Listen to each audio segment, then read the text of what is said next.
আজকে শেয়ার করব রাস পূর্ণিমার দিন প্রসন্নময়কে সাজানো হয়েছিল খুব সুন্দর রাসলক্ষ্মী রূপে।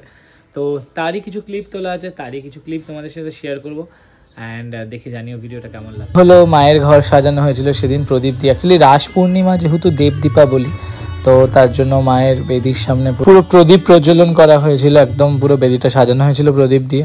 তো কেমন লাগছে অবশ্যই বলো। মাকে তো অলওয়েজ ভালো লাগেই, বাট তাও বোধহয় কোনো দিন একটু বেশি সুন্দর লাগে, বেশি মিষ্টি লাগে।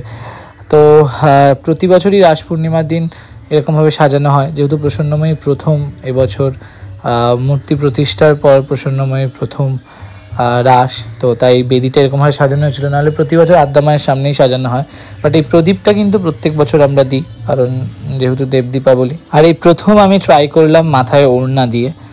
এর আগে কোনোদিনও ওড়না পরাইনি, মানে উপর দিয়ে একটা শাড়ি পরিয়েছি আর একটা ডবল শাড়ি, বাট ওড়না কিন্তু ফার্স্ট টাইম ট্রাই করলাম। পুরো সাক্ষাৎ লাগছে কি না বলো মহালক্ষ্মী, তো রাসলক্ষ্মী আজকে, সরি মহালক্ষ্মী, তো কোজাগরীর দিন মহালক্ষ্মী রূপে পুজো করা হয়েছে, আজকে পুরো রাসলক্ষ্মী লাগছে। এবং সত্যি মাই তো সব, মাই একটা গান আছে না, এক ব্রহ্ম দ্বিধা ভেবে মন আমার হয়েছে পাজি, তো এইটা মনে পড়ছে আজকে খুবই এই ভিডিওটা করতে করতে। সত্যি একই যিনি এক, তাকেই আমরা বিভিন্ন রূপে রূপে দেখি, এক এবং অদ্বিতীয় তিনি। তো তিনি রাসলক্ষ্মী, তিনি আবার অসুর সংহার করছে দুর্গা রূপে, আবার চন্ডমুণ্ড বধ করছে চামুণ্ডা রূপে। সো প্রসন্নময়ীর উপরই সব হচ্ছে, মানে সব হবে এর পরবর্তীকালেও। আর সরস্বতী পুজো ইচ্ছা আছে প্রসন্নময়ীর উপরই করার, আর হয়তো এবার থেকে আর আলাদা মূর্তি আনবো না, কেননা তিনিই তো সব এবং মা কৃপা করে এসছেন। তো এটাই অনেক সৌভাগ্যের বিষয়। যাই হোক, তো আজকের মতো ব্লগটা এইটুকুই থাক, কেননা বেশি বাড়াচ্ছি না।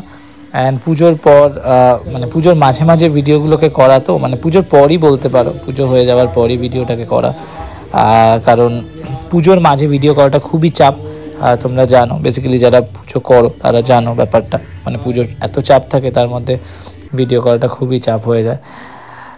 বাট তাও তোমাদের জন্য চেষ্টা করি যখনই হোক একবার ভিডিওটা করার, কারণ তোমরা ভালোবাসো, তোমরা মাকে দেখতে চাও, তার জন্যই। তো আজকে ব্লগটা এইটুকুই, দেখা হচ্ছে আগামী কোনো ব্লগে। তবে সামনেই কিন্তু রটন্তী আসছে, ঠিক আছে? রটন্তীর দিন কেমন সাজাবো এটা হলো সারপ্রাইজ থাক, কারণ রটন্তী কালী পুজোর দিন স্পেশাল সাজ হবে মায়ের অবশ্যই, কারণ রটন্তীর কনসেপ্টটা আমরা জানি, কৃষ্ণ কালীর ব্যাপারটা। তো যাই হোক, তো সেটা ক্রমশ প্রকাশ্য রইল, এখন নয়, সেটা রটন্তীর দিন ডিরেক্ট দেখতে পাবে তোমরা। তো চলো টাটা, দেখা হচ্ছে নেক্সট ব্লগে। খুব ভালো থেকো এবং প্রসন্নময়ীর কাছে প্রার্থনা করি সকলকে মা খুব ভালো রাখুন এবং সকলে খুব ভালো। আর প্রসন্নময়ী দর্শন তো প্রতিদিনই প্রায় পাও তোমরা, এখন দত্তবাড়ি পেজ থেকেও পাও, আমার ব্লগ থেকেও পাও, মায়ের দর্শন পাবেই, চাপ নেই। তার সাথে আদ্যা মায়ের দর্শনও পাবে।